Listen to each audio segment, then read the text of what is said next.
Welcome to the Bizwell podcast. I'm Graham Stephen, the co-founder of Bizwell, and we're delighted today to be interviewing two incredible business owners, Bill Gates and Ben Kingsley. Jokes aside, we've got Peter Field and Andrew Clifford, and when you see the picture, it'll be quite obvious as to why I made that reference. But Bizwell recently exhibited at the Great British Business Show. It's the UK's largest gathering of entrepreneurs and business owners. And Andrew was there and happened to be the lucky winner of our draw at the stand. And one of those was about doing a business exit assessment, readiness, and a podcast with the founders of Metrici, which is a UK-based company based out of Milton Keynes. And they provide a unique web-based platform for quickly building low-cost IT applications. And it's probably the easiest way of describing what you do. But yeah, so our two guests are Peter Field, aka Ben Kingsley. Peter, maybe just say hi to everyone quickly. Hi, everyone. And then Andrew Clifford, aka Hello. Bill Gates. So Andrew, if you wouldn't mind saying a few words, and I think you'll pop up on the main screen. Hello, can you see me okay? There we go. And as you can see, the much younger and better looking version of Bill Gates. So gents, thanks for joining us today. We're going to be talking a little bit about your business journey as entrepreneurs and founders. So a little bit about the successes, the challenges, the what next phase. And the reality is lots of entrepreneurs and business owners go through the cycle of building a business, and it's hard, it's tough, sometimes it's gritty, and sometimes we can question ourselves. I'm an entrepreneur myself as to why do we do it, but there's something about building a business and going through that process that only other entrepreneurs can understand. So today we'd really like to just kind of tap into your journey, your experiences, that other entrepreneurs can take something out of this and learn from that. So I think maybe to get going, let's talk a little bit about your journeys. So Peter, perhaps you can briefly start off and just share a little bit about what Metrici does as a starting point, and then we're going to go a little bit into your background journeys and story along the way. Cool. Thank you, Graham. I suppose you kind of summed it up pretty well in the intro, but just to repeat it, Metrici is a software company, and we've developed a software application platform we call Foundation. And our Metrici Foundation platform enables our customers to quickly build scalable, tailored applications without coding. Now, we started this journey many years ago before the low code, no code kind of movement started. But we saw even then that if we take a data-driven approach to developing systems rather than code-driven approach, it means we can accelerate the development of systems, the deployment. We can also make them more adaptable, and we can make sure that they can integrate what you've already got in terms of IT systems. Scalability, security, and compliance all get easier if you kind of build things in a database model. And that was our big idea. That was if you like, our light bulb moment, that if we describe things in data, we get ourselves off the endless treadmill of lots and lots of code writing. I mean, it's a fascinating business. And I guess before you started Metrici, you both had successful careers in large companies. Yeah. And so you started almost 20 years ago. Next year will be your 20th anniversary. So it will. So yes. What led you to kind of making that decision 20 years ago? Because today we look at what you do and it's kind of like I mean, there are more and more people kind of doing what you're doing. But 20 years ago, it was quite a novel idea. So what, as you said, that was the big idea then. But what made you make that leap of faith, so to speak? Well, it was very much a leap of faith in those days. Andrew and I had separate careers, but I'd worked in a mixture of both IT consultancies and also in large UK companies. Andrew had worked more in UK companies, but we'd both come to the same conclusion that IT methods and approaches to building systems were actually proving to be too slow, too much of a brake on business. And in terms of the IT reaction, rather than actually speeding themselves up, was to create more and more methods and processes. I mean, people in our generation remember that if you wanted to start an IT project, you need to start it a year ago, because all the paperwork, all the committees, all the design It takes so long that the business opportunity you were trying to exploit could have gone by the time you got your system in place. And so even then, we were working with companies that had to move fast. I was doing lots of work with telecoms companies and retailers. Andrew was also doing work with retailers as well. And these guys can't hang around. You know, the retail and telecoms are very fast moving businesses, and IT just couldn't keep up with them. So we kind of set out to what we called reimagine IT. And we had a little tagline that we needed IT to work at the speed of thought. That somebody in the business could say, what if? And we'd say, get a cup of coffee and we'll deliver the system to you. And that was our big idea. And because if we can do that, then we can truly support customers. And that was the challenge, if you like, the intellectual challenge. How can we support our customers at the speed of thought? How can we keep up with them and sometimes maybe even keep ahead of them? And now we look at the IT world today, and it's all about that. It's all about speed of thought, the endless scroll, why isn't it here already? But we were frustrated by the slowness of IT 20 years ago, and but I think we weren't unusual then. We probably had a bit of chutzpah and guts about us to say we're going to do things different. It isn't just the latest version of the latest language. It's something very different. Sorry, Andrew. And I guess you were in the trenches, so to speak. So you were you were experiencing these problems firsthand as being part of large consulting projects, corporate projects. And I guess that's where the need came from. And I guess it's a lesson for a lot of entrepreneurs is that often the idea is it starts with a problem. And you were experiencing that problem and you set out to solve that problem. Andrew, I mean, maybe your response to that question, I mean, was your sort of rationale for doing this very much the same as Peter's? I think so. Yes. Maybe kind of leading into the next question is did you guys know each other beforehand, and then how did you partner together? So maybe we can kind of just transition into that.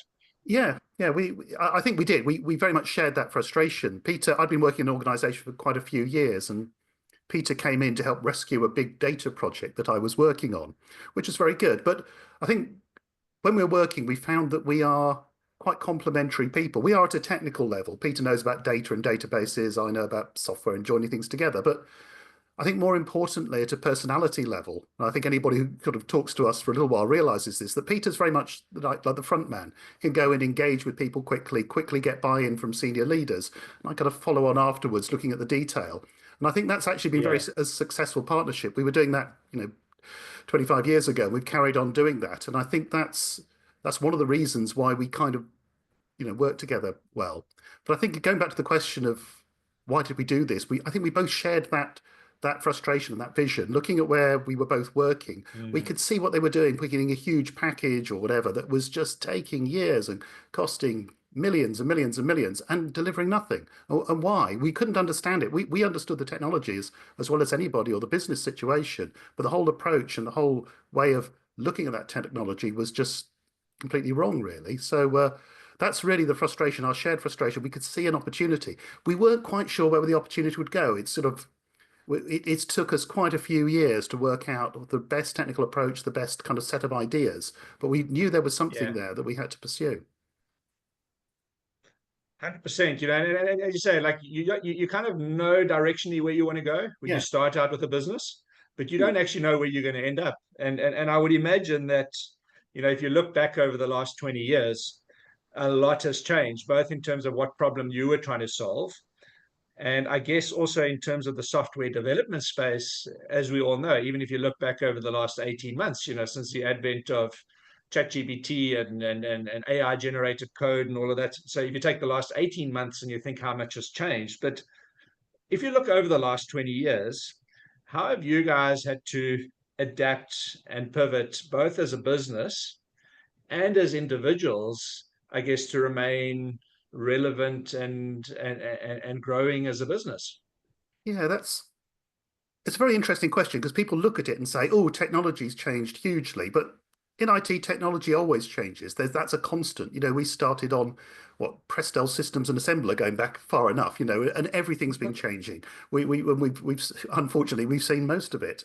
But I think the bigger change over the past 20 years is organizational. 20 years ago, any company of a reasonable size has its own sort of in-house ID department. They wrote software, they ran a data center, and they don't do that by and large now. We're working with companies with turnover of what, a couple of 100 million with 2 people in IT, and it's a totally different world. And it's a lot more fragmented. It's a lot more cloud-based. It's a lot more outsourced. And in fact, a lot of our early work was helping organizations with that transition, helping them understand and govern that new world. And what we notice now is when we are sort of talking to people about business solutions, 20 years ago, the first job was to jump through a bunch of hoops that the IT department had put in. So you had to go through that mill before you get to talk to anybody. And now they're nowhere to be seen. We talk to the business leaders and we try and find much more localized specific solutions for them, which, you know, we kind of saw this coming. So that suits what we're doing. But we haven't completely lost our roots. Some places still do have that kind of core of IT. And I think they're then quite relieved to find that we understand that still, that we can still work with, you know, security and resilience and support and all that all those good things as well. So I think the main difference that we've seen in the landscape isn't technology, because there's always technology change, or has been for the last umpteen years. It's more the organizational response to it, that it's no longer a big centralized activity. It's much more dispersed. But in terms of our individual response, I think we kind of saw this coming. I was looking back at some of the things we were writing 20 years ago, and we're saying, look, what's going to happen is we're going to go away from big IT department. It's going to be fragmented. It's going to be much more business focused. The IT departments will much more be there for a bit of governance and whatnot. And I know it sounds very corny, but we haven't had to change that much. We've kind of been waiting for the world to catch up a bit. We've been saying, right, this is where it's going. Oh, it's got there now. Phew. So we kind of were perhaps peaked too early, or we were getting there in early and things like that. But I think we now are mature in the space where people need some sort of mature responses. That's actually really interesting, because, you know, a lot of entrepreneurs have the ability to kind of see the future before it arrives. And it is interesting because, you know, often ideas are premature. I think, you know, if you think about smartwatches as an example, you know, I mean, I remember growing up in the 80s or 90s, I think I was seeing a Casio like watch, you know, that you could talk into and whatever. That seems so futuristic. You know, and I don't think they made any money out of that. You know, but it was 20 years too soon, because the technology wasn't there to kind of enable smartwatch technology. The concept was there, but it wasn't. I mean, Peter, I mean, maybe some of your thoughts on that journey of the last 20 years, maybe if you can focus a little bit and kind of, you know, or have you had to adapt and change as an individual, not necessarily from a business point of view, but how have you found that journey over the last 20 years? I think, you know, what Andrew has said about IT departments kind of in some ways losing their position. I mean, I would typically go in and talk to business owners, you know, as part of, you know, that's kind of my background, my history. And in the past, you'd talk to business owners, then you'd build a business case, and then you would go and talk to the IT department about getting it on some kind of schedule and budgets. And, you know, in a small number of years, you might actually make it onto the development plan. Nowadays, you go in to see business owners, and they are impatient because the world is sped up and they want it now. You've also got to really be able to empathize precisely with what their situation. You know, business people have always known what they're after. They've always been able to express what they're after. In my early career, I spent a lot of time, if I'm honest, trying to say, no, we can't do that for you because we don't know how, but not using words like that. So trying to talk people out of their business objectives, trying to say, well, you know, are you sure? And that wasn't comfortable at the time, to be able to sit there in front of business owners and think, that is a damn good business plan, but we can't do it. Nowadays, everything is doable, everything is possible. And that's over the last 20 years, you know, in terms of us building our technology and our response, there have been some, you know, as always in IT, there are things that come into fashion, go out of fashion, different techniques, different bits of software, they come and they go, and they come and they go. It was key for us, for our foundation platform, that we could add in components, but we could remove components. It had to be a long-term platform. It couldn't be something that was all built around one particular pattern, and then the world turns and you're kind of, you're now obsolete, and you're yet another piece of software that nobody wants anymore. So we had to be able to flex and to pivot to that. Technology changes, we must be able to adapt and adopt anything, and also join up with anything. And we've been able to. It's hard. It is not easy to do it, but we've architected our foundation to do that. And that means I can sit in front of anybody in any business and have a nice cup of coffee and say, just tell me what do you need, and also be able to deliver things quickly, because they might say, I've got half the idea worked out, but I need to see something before I can get the rest of it worked out, or I need to see something I disagree with to know what I really want. And of course, traditional IT is all about, you must absolutely know what you want before we're going to do anything. And that's and then the world and the requirement has changed, or the market demands change by the time you deliver it. So that rapid iteration and almost rapid prototyping is not a step in the process. The whole process is effectively that nowadays, right? Well, it isn't even a process. We used to have a good phrase where we'd say positive results by tea time, and it was like, we don't prototype, don't write documents to people. Nobody has got the time to write documents. So deliver things to them, but not prototypes, not demos or PowerPoints. Deliver the thing, get them reacting to the thing. It might be wrong. It probably will be wrong. So don't be defensive. Don't take it personally. It's going to be wrong in some parts, but the bits that are right will be the important bits. And build from 100%. And be collaborative. I think that's across the whole of business. The business today is more about collaboration between different parties. The gig economy, but the people will collect together to get a project delivered, and then they will disperse, or they stay together to do another piece. Be flexible, and those are all the threads and themes that we've kind of seen coming, and we've built our platform to cope with that. So we have a portal. It's all about people might join together to do a piece of work, but then they might disperse again, and that's cool. It's much more around the sort of gig economy. I mean, think about us chatting today. I mean, I'm sitting in Cape Town, and you're sitting in the UK, and you were dealing with Doug, my business partner, in Poole a couple of days ago. So it's that the technology has actually enabled that collaboration, which 20 years ago wasn't possible. Exactly, and that is nothing. That is no problem. That is natural. Now, all of this is completely natural nowadays. Sometimes when you're dealing with people in Asia, then they can spot that this is very late at night for you, and places like Singapore and Korea can be a challenge in the UK.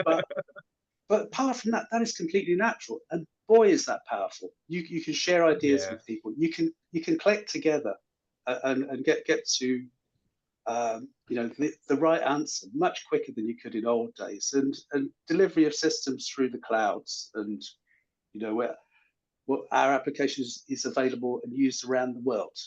It won't 20 years ago, if we wanted to have a presence in North America or in Southeast Asia, we would have to go and basically pay for servers to be put in machine rooms in those countries ourselves. We would have to do all of that, and that's a lot of effort. That naturally, without thinking, everything is available globally, and that's brilliant. That's what business. So I've noticed that in terms of. So we focus on technology in terms of our business and where we are in terms of our business journey. I kind of think we have got to the point where we've probably refined and developed our core technologies, our platform, and we have so far collaborated with a small number of partners, but now we're looking to expand our partner network. We believe, a compelling technology offer, and we've had success with a small number of partners. We just want to go bigger, and that's where we are. We want to grow big now, and we think we're in the right spot to do it. So you've been going 20 years, and I was going to ask you, about that in terms of that journey stage. As businesses go through idea, growth, stagnation, pivot. I mean, you've obviously done all those things, and now, it goes through waves and cycles. You're at that point now again where you're like, okay, cool. Maybe the way of thinking in the world's caught up with where we are. So now's the opportunity to actually go and grow and develop the Yeah. partners. If I may, and Andrew, maybe I'll direct this question to you, is I'm going to go a bit more into some of the personal stuff now in terms of building a business. And let's talk about challenges. Everyone talks about challenges. You step out of the comfort of, a safe paycheck at the end of every month. I mean, you've probably forgotten, if you're like me, you've probably forgotten what that's Yeah, like. what that That's was 20 like. years Yes, that was ago where rather you good, probably, wasn't it? yeah, took over your last paycheck and bonus. But, what have been some of the biggest challenges for you as a business owner, as an entrepreneur? I guess between the two of you, you co-founders, you've built a business together. Can you just share maybe 2 or 3 of the biggest challenges you had over the last number of years, and how have you dealt with these? Yeah, I think for us, one of the biggest challenges is finding the right commercial model. If we had a more straightforward business where, I don't know, we made teddy bears and sold them, everybody knows how to run one of those. But we had a big Yeah, idea that we knew would take years to explore and refine. And how yeah, do you build a commercial model around that? We didn't want to set up a big organization that we would have to feed, that would mean that we would have to do something suboptimal just to keep the business going. So finding the right approach was good. And it took us some years. It took us probably 4 or 5 years to sort of find partners we could work with who would in effect front what mm, we're doing, obviously provide some sort of commercial realism to what we're doing and give us the space to develop the ideas. So that was a big challenge for us, I think. Um, and but now our challenge is growing beyond those. They've been fantastic partners, but there's more opportunities now. The technology is more mature, and we just need to grow mm, beyond that. I think those are our major challenges. We've worked hard at the technology, but kind of that's what we're good at, and that's been through many cycles, through many people with many kind of projects. But yeah. the real challenge, I think, is understanding how to make that a commercial success of it, and now how to really grow that. Wouldn't you say that, Peter? That's kind of our Yeah, major challenges. I think so. I think that we have had, we've been lucky with the partners we've had over the last years. They have brought us into opportunities that a small firm like us wouldn't naturally appear in, and Mm. they have also supported us in terms of playing the commercial roles around those engagements. I think there's also a challenge if you're doing something new and revolutionary.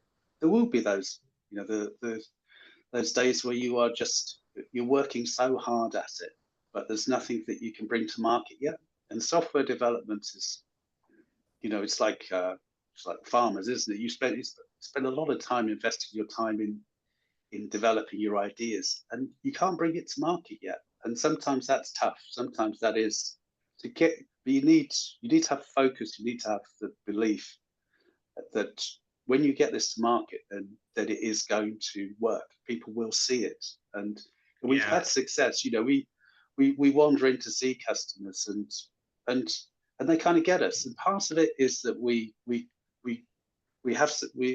have experience, hence the hairline on my part, that we can typically understand their situation and sometimes give ideas about how other people have addressed the same challenges.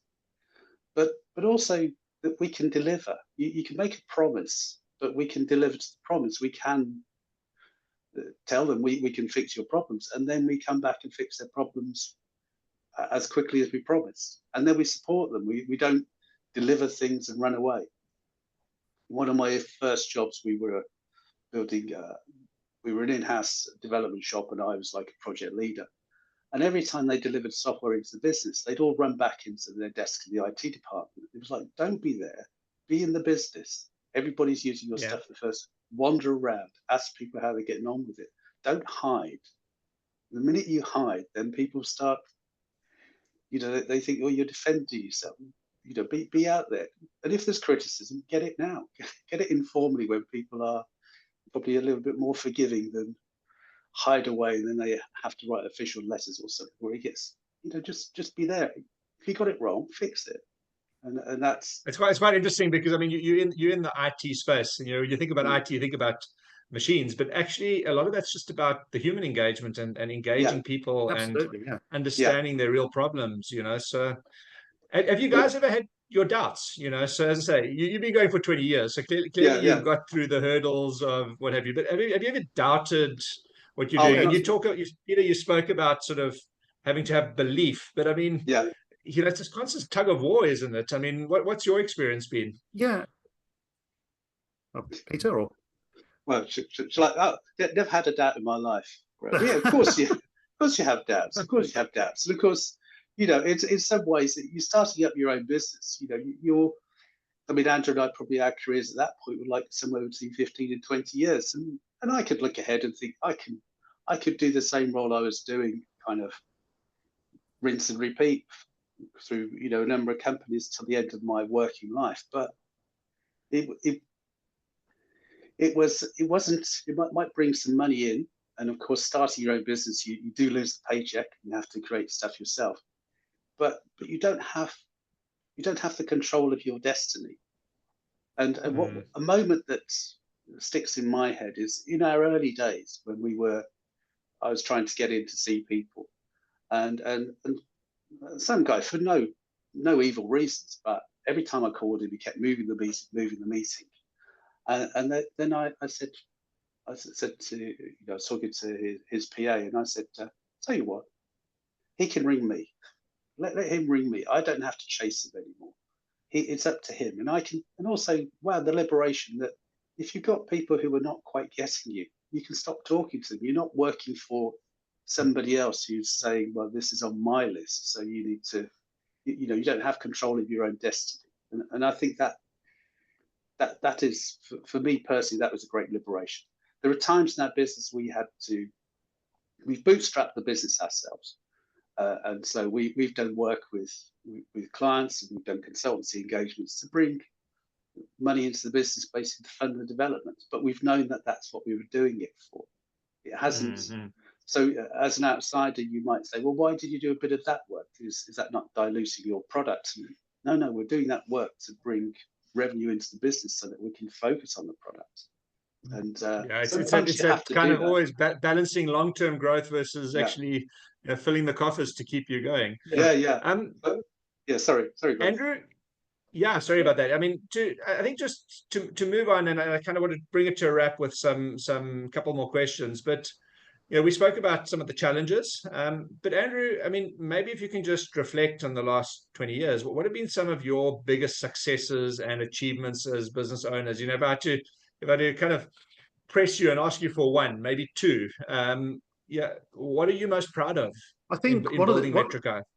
We have a very one of our sort of big contracts, sort of big data collection platform that we won against IBM. It had been a project that had been stalled for a year or more. They had hundreds and hundreds of requirements. They didn't know what to do.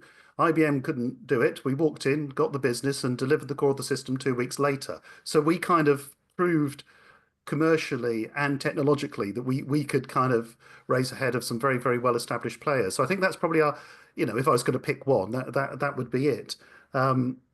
And I think as well, we've kind of got an unbroken track record. Every project we've started, we've finished. We've never lost a customer. We've never failed to deliver. So we're quite proud of that. It's just doing more of it now is what we have to do.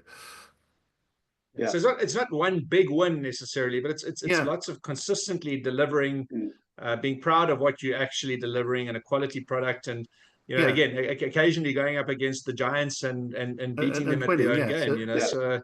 And finding that we've got a platform that does do what we thought it would as well, which took a huge amount of faith kind of years ago. So if we do this, this will work, and it did. And it's it's quite different. It's there's I know there's a sort of crowded space there, but we have quite a different vision in a detailed way. Yeah, Peter, you want to add anything to that? Yeah, I remember one of our achievements. One of our customers, they had a change of structure. They had a new IT director came in, global IT head, and we had our first meeting with him, and he said, "I wouldn't have selected you.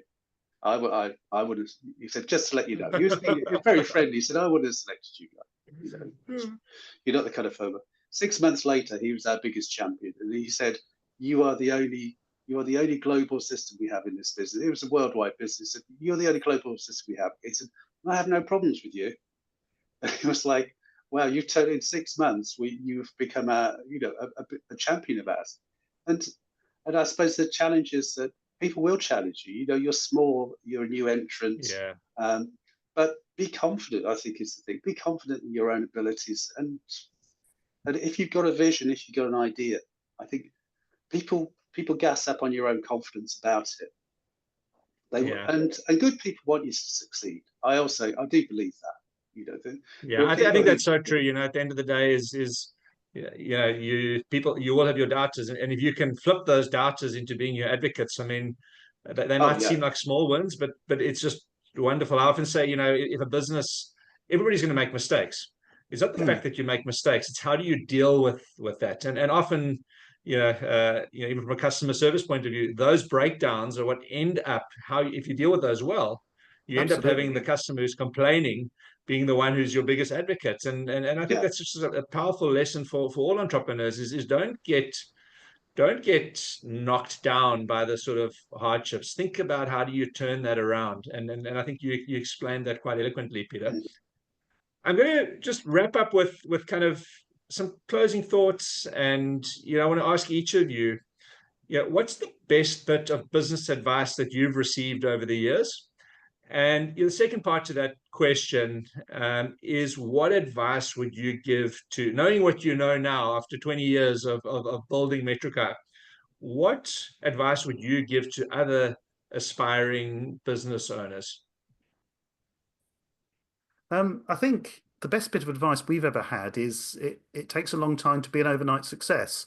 I think I know there's a sort of a view that you should fail fast in business, that you should just try something and then give up on it if it doesn't work. But I think if you've got a big idea, you have to keep at it. You have to have that vision and keep going. And, you know, you have to get the feedback to make sure you are going and alter your direction and those sorts of things. But even things we think of as new have been going around for years. ChatGPT, the new kid on the block, I think that company is about 10 years old. It's based on technologies that are decades old. So you've got a big idea, keep at it.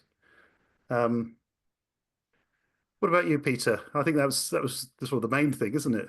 I think that's the main thing, that if you have got a big idea, I would say just have one big idea and stick with it. It is very, very easy, particularly in technology spaces, to get distracted and diluted by the new little bits of technology. You know, in terms of our development, there are bits of technology which probably 10, 15 years ago, I probably were saying to Andrew, oh, we should use that. We should use that. Everybody's using that. We should use it. And of course, it's come and gone. It's had its lifespan and it's gone. Stick to the core idea. Be disciplined about the core idea. Don't close your mind to everything else that's going around. But be faithful to your own big idea and believe in yourself.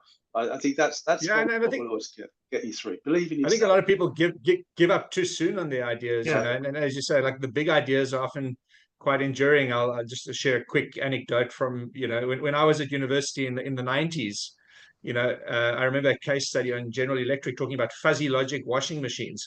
You know, and fuzzy logic, I guess, was the sort of forerunner to AI.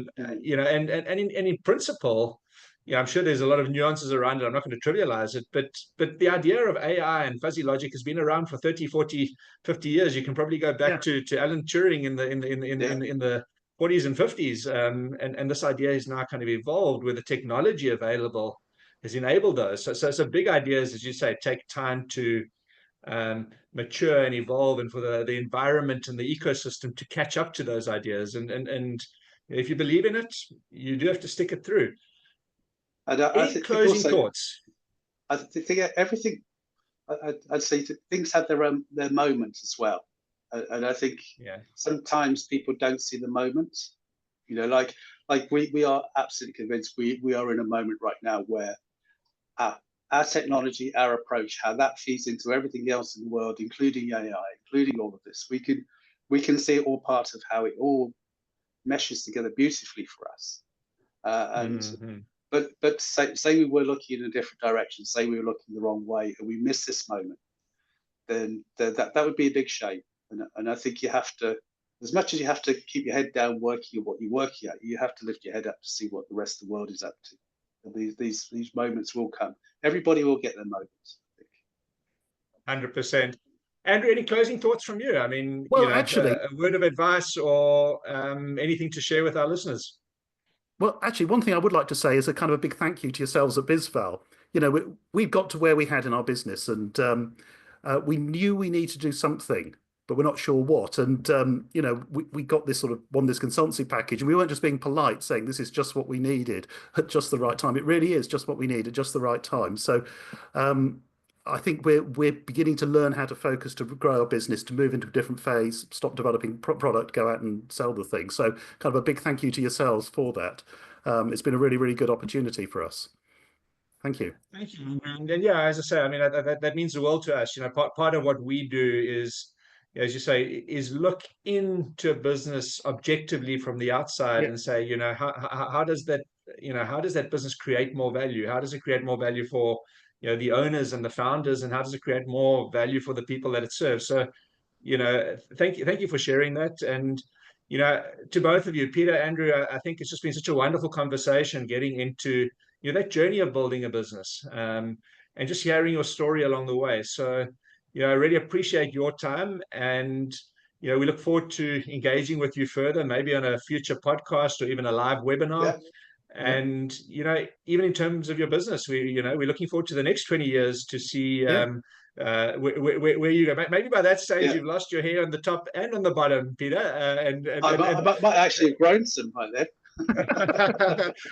And Andrew, maybe you look even more like Bill Gates. So gents, it's been wonderful chatting, and thank you to our listeners for listening in, and have a fantastic rest of the week. Yeah, thanks very much, Greg. Thank you, Greg.